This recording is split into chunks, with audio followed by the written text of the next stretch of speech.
All of these already vulnerable groups have been pushed back socioeconomically because of the pandemic. People all over the globe have been affected by the pandemic, and a new study shows that here in Alberta, 9 in 10 Albertans feel the pandemic's longevity has set back socioeconomic progress.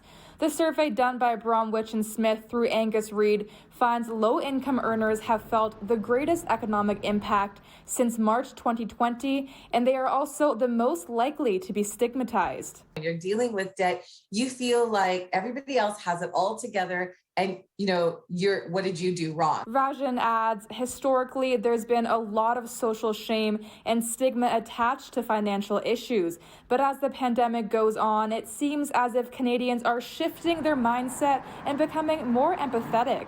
What's been interesting to see is some of that stigma has started to come down when we talk about debt. This time around, one of the questions we asked that we hadn't asked before was, how likely are you to talk to friends and family or talk to a professional about your debt?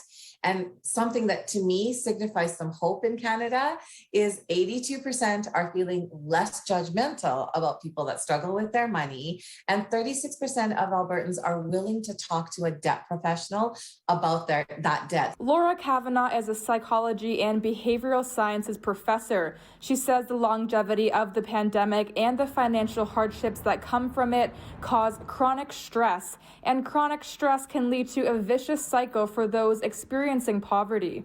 The experience of poverty also creates less of a buffer between the negative consequences of mental health issues.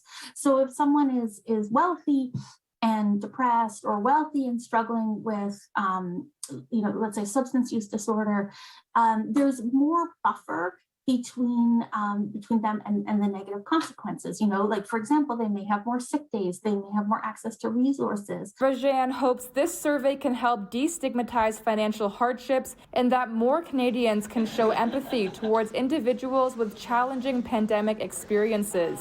In Calgary, Christy Kilburn, City News.